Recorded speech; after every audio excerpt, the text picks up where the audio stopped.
Welcome to Tell Me What to Google. I'm Michael Kent, and this is a podcast where listeners tell me something they recently learned from the internet that they think I should learn about. Last week's episode about James Brown's 1968 Boston Garden concert was one of my favorite episodes so far, and this week we're also going to be talking about a television broadcast. The topic comes from Matt, and it's about the royal family. Hi, this is Matt from Western-super-Mare, and I recently learned that a documentary about the royal family aired in 1969 and was banned by the Queen and hasn't been seen since. It was recently leaked on the internet. Thought you'd like to Google that. Thanks. I like this one. My wife and I have been watching The Crown on Netflix, and I have to say I had no interest in the royal family before watching it. I would even go so far as to say it's incredibly hard for me as an American to understand the idea of a royal family. I've always thought that if I were living in the United Kingdom, I'd have a real problem knowing that a chunk of my taxes go towards supporting this one family.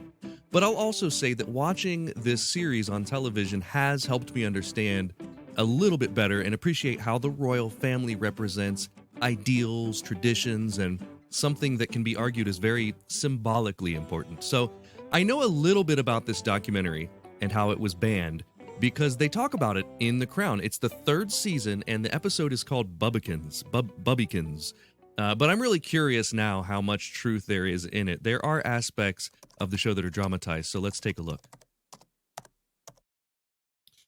I find this fascinating. I think in the television series, they must have squished together about 10 years worth of public sentiment and things that happened in the 60s.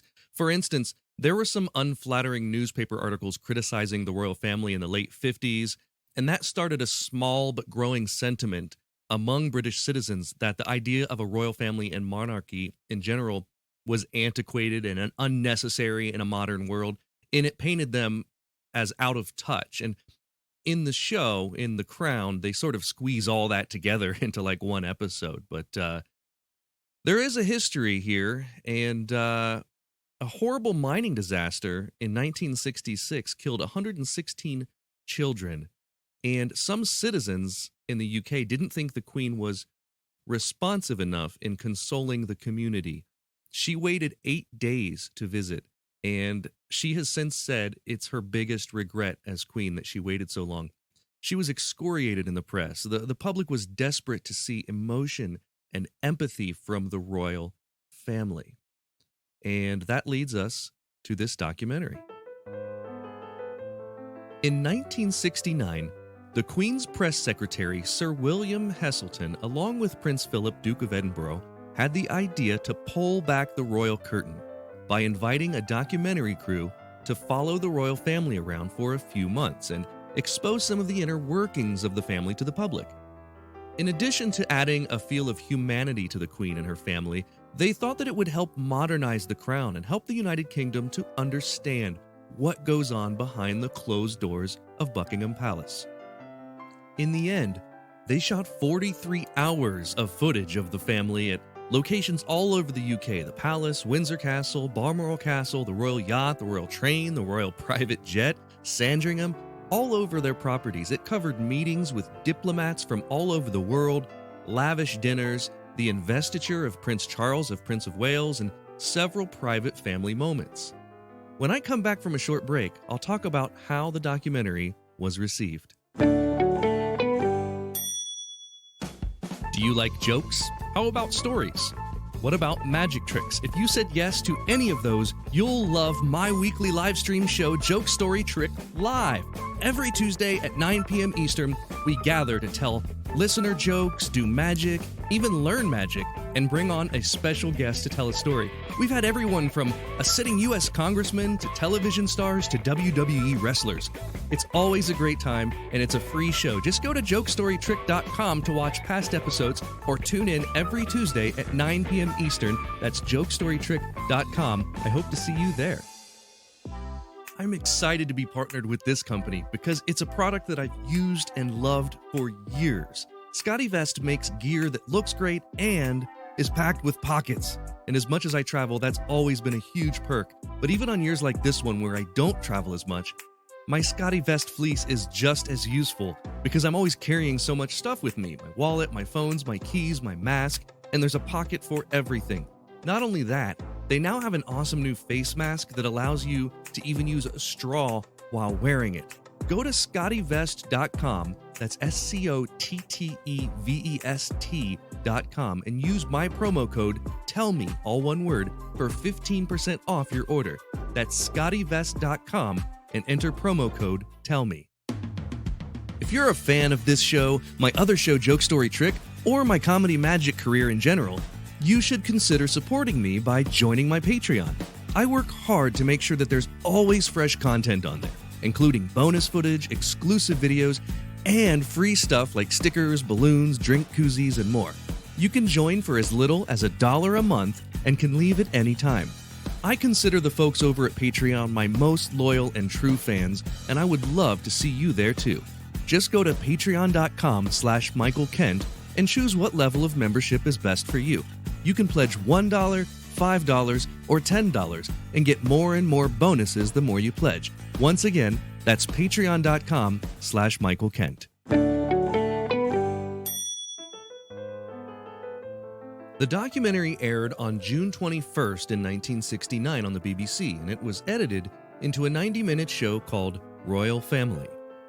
It was watched live by nearly 1/3 of the United Kingdom, 30.6 million viewers. It was sold around the world and seen by 350 million people. It was one of the largest viewing audiences of any show at that time, and it still ranks today third in the list of largest viewing audiences in the UK, behind the 1966 World Cup and Princess Diana's funeral. The documentary was immensely popular, and all people talked about it. For the first time, the veil of mystery had been pulled back to see what day-to-day life is like for the family. For many, it was the first time that they saw the Queen as a mother and family member. They were stunned to see the Queen using her own money to pay for ice cream. In fact, it was one of the first time any of the royal family had been televised speaking in a way that wasn't carefully scripted and planned. Unlike the way the documentary was portrayed in the Netflix series The Crown, the general public overwhelmingly loved the show. But it also had a lot of critics. Traditionalists in England were mortified, for instance, to see Queen Elizabeth storing leftover food in Tupperware, which was seen as something that was below her station in life by staunch conservatives. Some thought that it was important to maintain a sense of mystery and intrigue to the royal family. At one point in the documentary, some of the palace housekeepers are discussing the linens and blankets and how they date back to Queen Victoria. The waitstaff displays lavish dinner setups with stacks of silver and gold plates. Not exactly the type of thing you would want to show if you were trying to convince the public that you're just like them. Then at another point, we meet many diplomats as they have an audience with the Queen. There's a very awkward scene with Richard Nixon where he just seems incredibly out of place and nervous. I guess anyone would be. The scenes that are meant to show the royal family as a normal, everyday family fall short. At one point, they're gathered around a television watching I Love Lucy, and they just seem stiff and uncomfortable, like they don't know how to act around each other. Prince Philip laughs at the show and utters, "So stupid." Then there's a scene where the Queen, her husband Prince Philip, and their children Prince Charles and Princess Anne are eating breakfast together and chatting. There are several bits here that I can't believe they aired. For example, they're talking about how Queen Victoria once had to keep from laughing as an ambassador tumbled and fell down some stairs. And then she goes on to compare an American ambassador to an ape and laughed about how she could barely keep from laughing at his appearance. Prince Philip goes on to talk about the Queen's father, King George VI, how he would yell and swear while gardening, and the Queen looks uncomfortable as he says it. While many in the country loved it, the Queen was embarrassed by it. Soon after airing, she had the film banned from being aired and ordered all copies to stop being sold. She didn't like the idea from the beginning and didn't like how it portrayed the family. In fact, it seems like Prince Philip was one of the documentary's only supporters. The Queen's daughter, Princess Anne, discussed the documentary many years later. I don't quite know how to put this, but I never liked the idea of the royal family film. I always thought it was a rotten idea. The attention that had been brought on one ever since one was a child You just didn't want any more. And the last thing you needed was greater access. Permission was given for the film to be shown once more on British television about a decade later in 1977, but it's been kept in a vault ever since. Then recently, like 2021 recently, the entire 90-minute film was briefly leaked and put onto YouTube. It was quickly taken down, but not after a few thousand people watched it. One source from the Royal Palace told The Times it should not be on YouTube, and if it does appear, we would expect it to be taken down.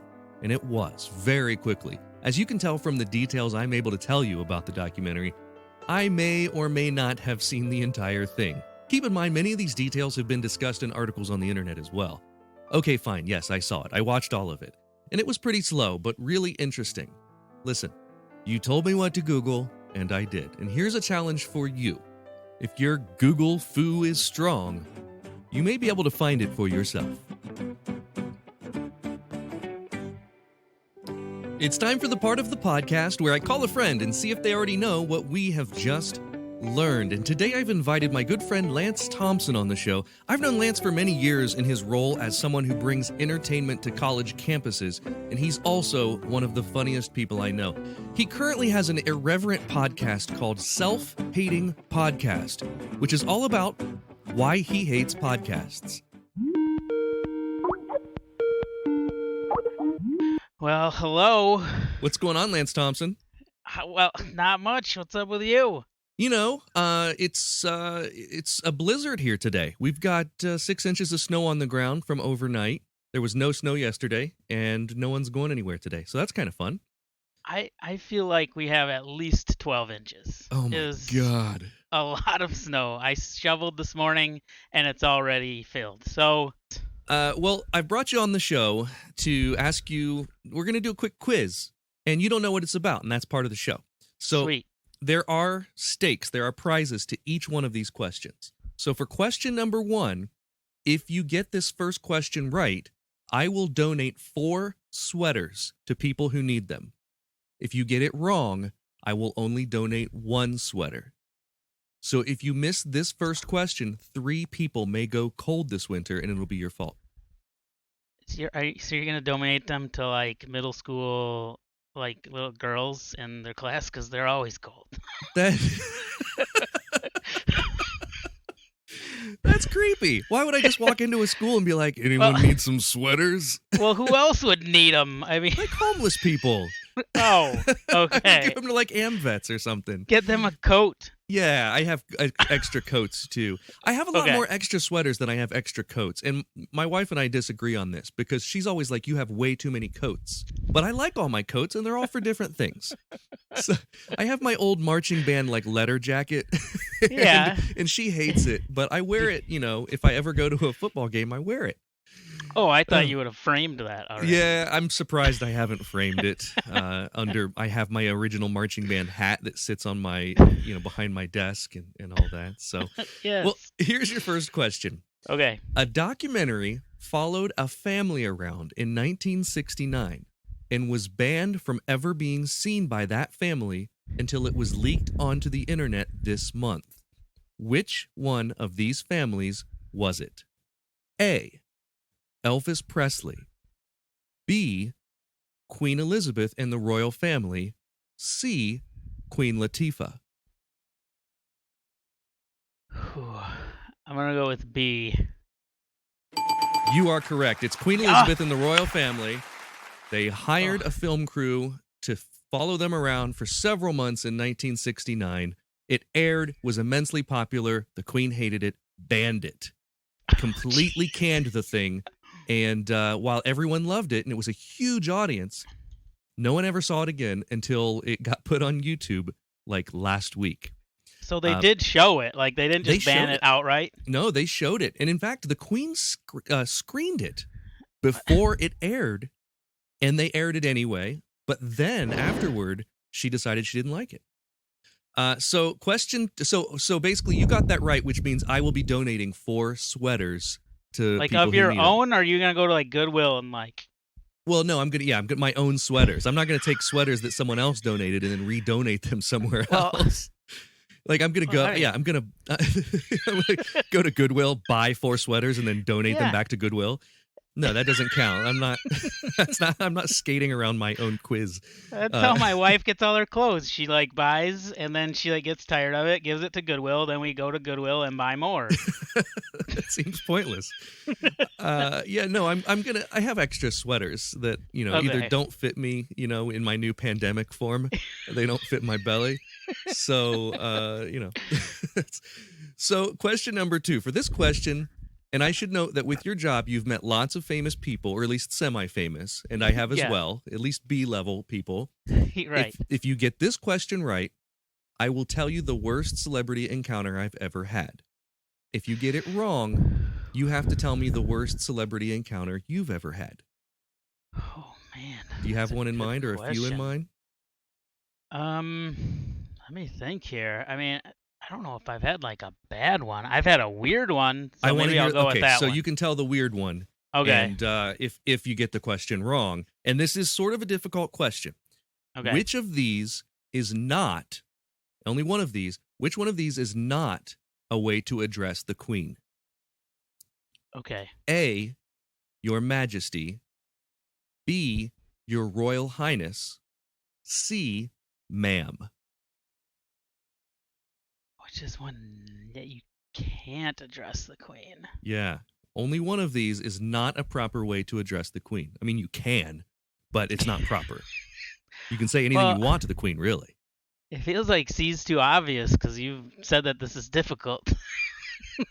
Yeah, I shouldn't have said anything, huh? Yeah. Um. Okay, what was the first one again? The first one is Your Majesty. The second one is Your Royal Highness. And the third one is Ma'am. I'll go with ma'am. I'm sorry. Ma'am is a proper way to address the Queen. The one that is not a proper way is Your Royal Highness. So they get that Interesting. title when they're royals. Right. HRH, His Royal Highness, Her Royal Highness. But when you're Queen, she becomes Your Majesty, and it's no longer proper to address her as Your Royal Highness because you say Your Majesty instead. Because she's too high. And ma'am is proper as long as you have already referred to her as Your Majesty. So you got that one wrong, which Dang. means you have to tell me about a strange celebrity Okay. encounter. So You don't have to use What? the name if this is gonna, get back. no, to the person. that no. Okay. I'm sure he does not care. Listen to my podcast. Yeah, no. So I worked at Barnes and Noble in Milwaukee after college, like right after college, and so my second day, I worked in the music section, which still exists at Barnes and Noble, but they don't really have anyone specifically like working in there anymore because like no one buys music or movies. So, but so I'm sitting there and my boss is kind of standing next to me and we're just at that point I'm just working the register so he can tell me when I'm like messing up or whatever. And this strange looking old man that looks nearly homeless, and my boss kind of looks and he's kind of like, what's this guy's deal? And he comes up to the register and he points behind me and he's like, I want all 5 seasons of 6 Feet Under on DVD that are behind you. And I'm like, okay, thank you, sir. So I go behind and I grab them, and at this point, and at Barnes and Noble, they're like $80 a piece. So he's spending like $500 on DVDs essentially, and we think this dude is like a homeless man. Like he just looks like hell. And so I'm like ringing him up, and then my boss is like, you have to ask him if he wants like the membership card, from Barnes and Noble. I'm like, okay. So I'm like, sir, would you like to get our membership card? You can get 10% off, blah blah blah blah blah. And he's like, nah, no problem. I don't want any of that. And as that's kind of happening, my boss is on the phone with another person, and they're like, we think that Neil Diamond is in the store right now. And I'm like, oh, and like, so he's like, so then my boss kind of turns to him. He's like, you kind of look like Neil Diamond. He's like, you ever get that? And he's like, yeah. So he So I rang him up and all this stuff, and he like he goes off on his way. And we're just like, that was really weird. And so we look at the receipt, and it's signed like Neil Diamond. Unbelievable. And so, and then we kind of looked, and he had a concert like that next day in town. Wow. And we just thought it was very strange, that he wouldn't want to get this like membership card, because he'd save $50 on this, purchase. But then we're like, oh, he's Neil Diamond. He doesn't care. Yeah. And so it was one of the stranger things that's happened to me, because we totally thought this guy was like scamming us. He's a big Michael C. Hall fan, Neil Diamond. Right. Came in, bought 6 Feet Under, and then he's going to come back for Dexter. Right. We just totally thought we were getting scammed, and it was that was really Neil Diamond. The real deal. That's hilarious. That's awesome. Yeah. So, question number 3. If you get this one right, I will send you in the mail a Tell Me What to Google sticker. Ooh. If you get it wrong, you have to send me something from Kenosha, Wisconsin. Okay. In the mail. It can be a sticker. I don't care what it is. Put these royal scandals in order from oldest to most recent. So there are 3 royal scandals that I'm going to list. Okay. And you have to order them from oldest to most recent. Number 1, Prince Harry and Meghan Markle exit the royal life. Right. Number 2, Prince Charles divorces Princess Diana. Number 3, King Edward VIII was friends with Hitler.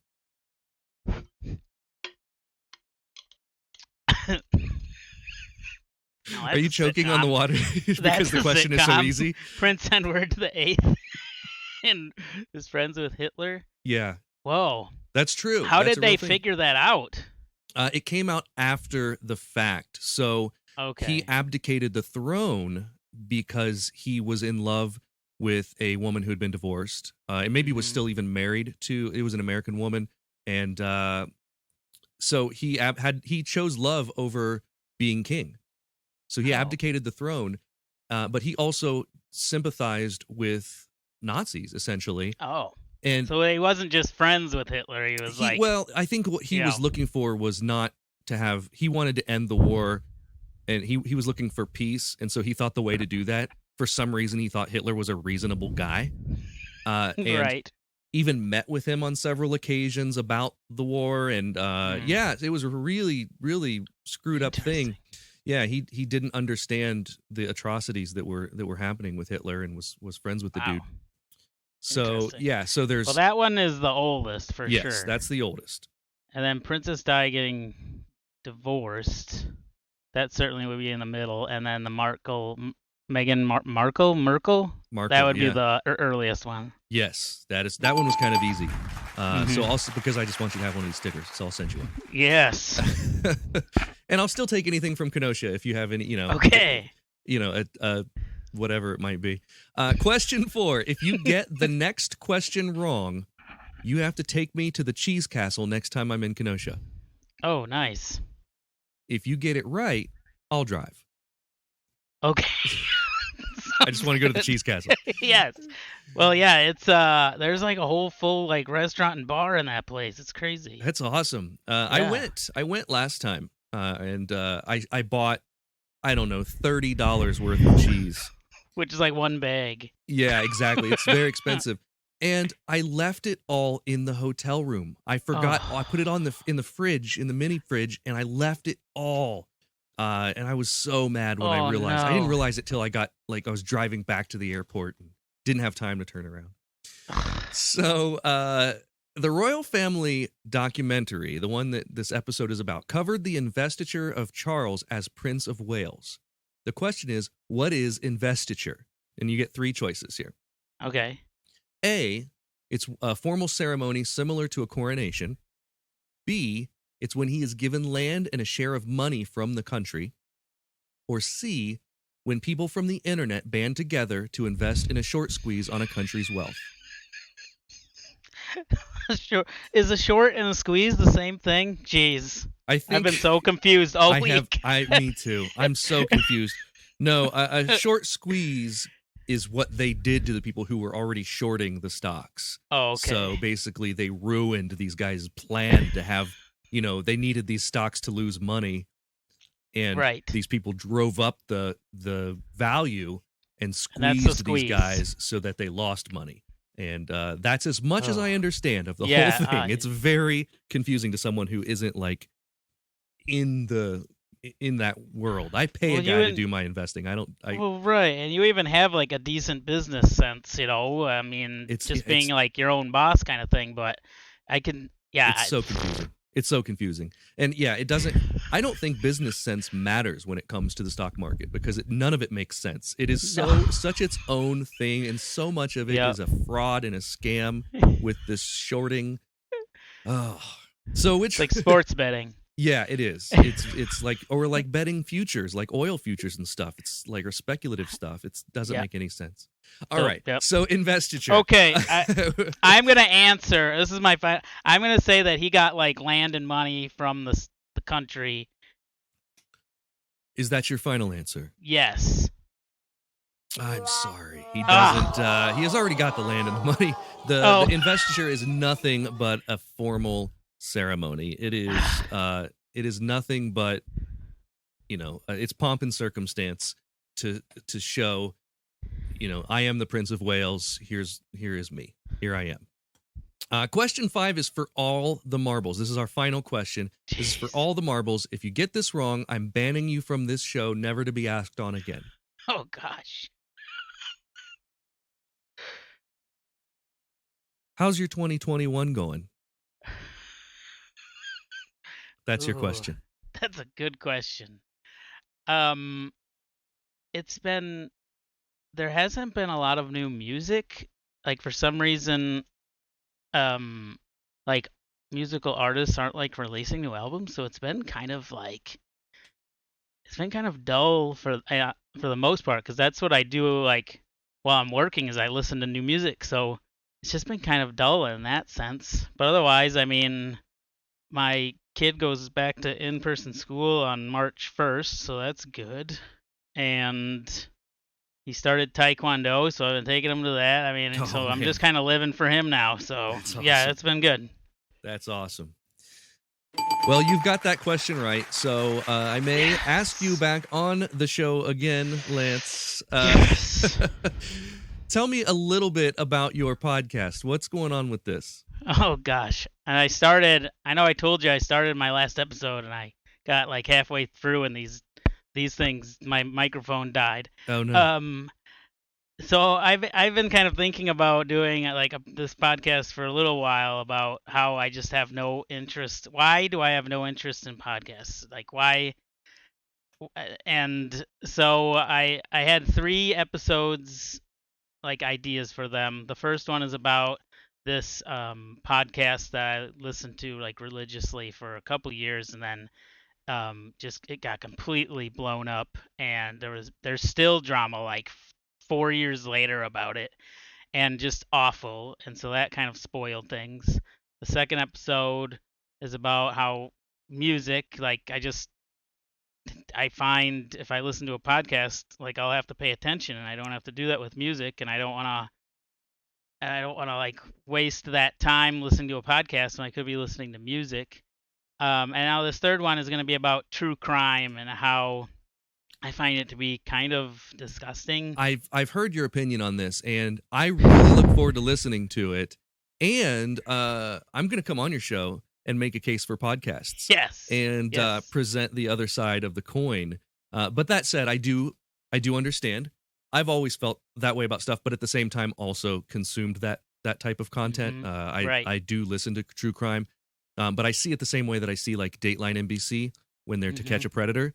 It seems very smutty, and they might be doing something that's good for society or whatever, but it's also very like train wreck. Like, it's very like, we're all voyeurs at heart. Like we all like to peer into other people's worlds when there is crisis and conflict going on, and it's the reason news is popular. So, yeah, I dig it, man. I've listened to your first episodes, and I love the concept. It's very meta, but it's it's also there's a fair amount of irony in a podcast about how you hate podcasts, and I love that too. So, you can check it out. It's called The Self-Hating No, just Self-Hating Podcast. No, the. Yes. So search. I don't really know.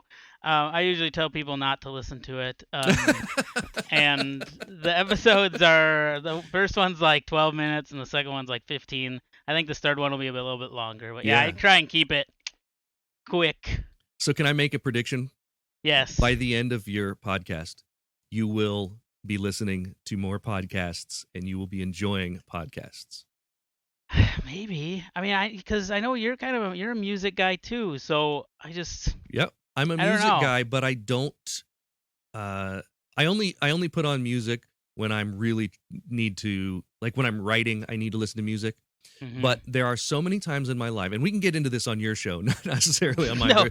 So many times in my life when I'm traveling from one place to another, spending time in my car, doing whatever, and I like to engage my brain that way. Whereas music doesn't. Music almost does the other thing where it makes me check out. So that's why, and I always like to feel like I'm learning and advancing. You're doing something. Yeah, exactly. Yeah. So, well, dude, it was a pleasure having you on the show, and I hope to bring you back on sometime soon. I like to do repeat guests on this show, so I'm sure that you'll be back at some point.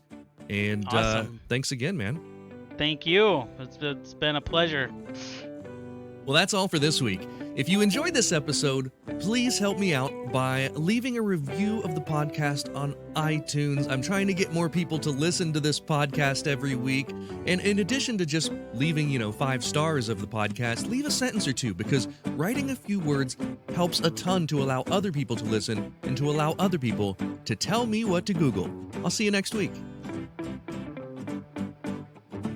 Tell Me What to Google would like to thank the Patreon subscribers whose monthly contributions put them at producer status: Sean Brown, Catherine Morgan, Taylor Hurd, Bryce Swanson, Mitch Joseph Kemplin, David Lucas, Alan Sokolic, Eugene Anderson, Scott Schuler. The show is written and produced by me, Michael Kent. The theme song is by Reed Mathis, and additional music this week was from Asher Falero. All audio clips in this episode are used for education and commentary and used under Fair Use Title 17, USC Section 107. You can listen to past episodes by searching for Tell Me What to Google wherever you get your podcasts, and you can see bonus content at patreon.com/Michael Kent.